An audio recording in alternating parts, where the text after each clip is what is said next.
Today's top story is discussing Huawei launching a phone that is supposed to compete with the Nintendo Switch itself in some way, shape, or form. This phone is pretty interesting. It's a unique look at how phone gaming is supposedly crossing over into console gaming. So if that's a story that's interesting to you, you might want to stay tuned to that. All in today's episode of the News You Missed. Firstly, I'd like to outline just what exactly this is. It's a phone, but it also has some type of controller attachment to it. I guess it's supposed to have a phone that is going to lock into this controller attachment, but also be partially touchscreen accessible with touchscreen controls. I don't like that at all. I think if you're going to have a physical controller, you should definitely have a full physical controller. The name of it is the Mate 20X. It's a brand new gaming cell phone that was unveiled recently.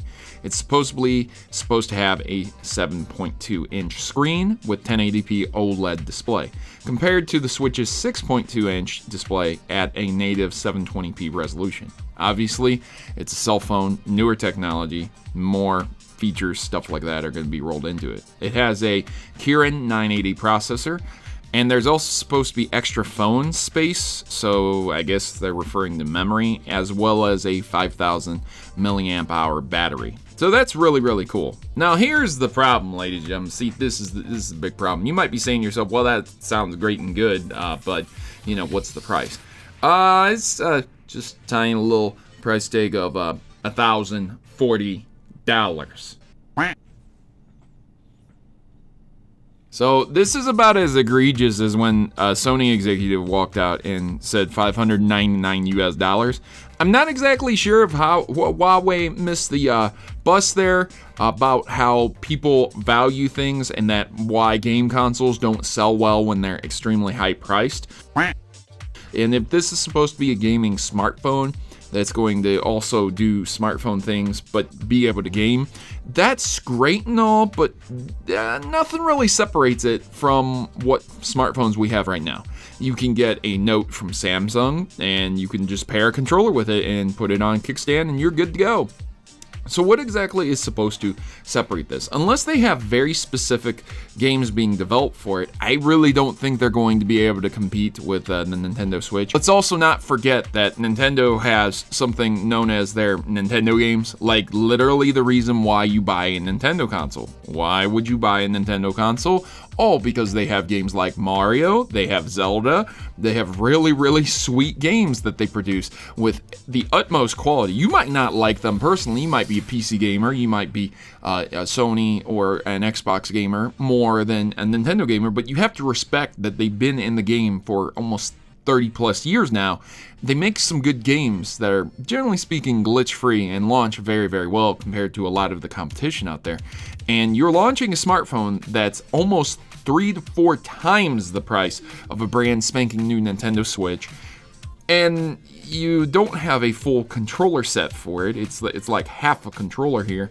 Maybe I'm missing something. Maybe there is an extra controller portion to it, but you know, from what I've seen, it just doesn't seem to make sense at a price point. It doesn't seem to make sense at how much money you're paying. Why would I care to play smartphone games on a $1,000 smartphone outside of what I could conventionally get already?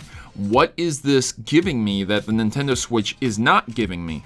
The Nintendo Switch supports quite a bit. They've been focusing on indie developers as well, so there have been quite a few games coming to the Switch that also are available on mobile and Android that are also popular. Games like Fortnite are available on the Switch. You play that on the go, play it anywhere as long as you have an internet connection. It might be a selling point to be able to play those games with a cell phone so that you can play it on the go and not require an internet connection, but again, Huawei does not have the support of Nintendo, so there aren't going to be Nintendo games being put on the phone, unless you count those very specific cell phone developed games for Android and iOS like Mario Run or Animal Crossing or other games that Nintendo has released for the phones.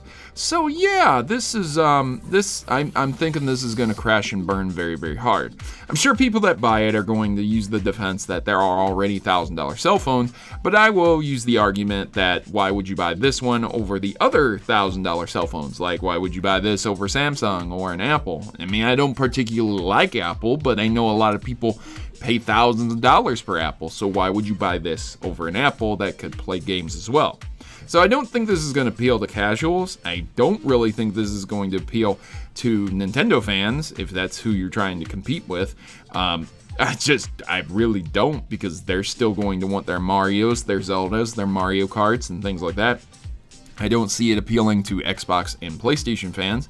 Maybe it will appeal to Sony fans because the Vita is gone and they might really want mobile gaming, but again, there's not a lot of Sony games on the cell phone, so unless you're willing to try and work out a streaming service to play your Sony games on this type of cell phone, I just don't see it working out. And it's $1,000, still like $1,000. It's still a lot of money, man, for a cell phone. I mean, nowadays it's pretty conventional to pay $1,000 for a really nice launch cell phone, but a lot of people still don't go above the $300 to $400 threshold, despite what you may think.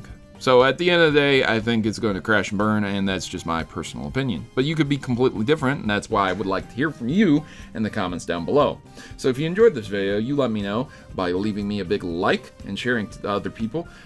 You could dislike it. You could say, hey man, you don't know anything, and you click the dislike button and leave that comment down below. But I would like some constructive criticism. Should I have done something different, better? You leave it down there as well.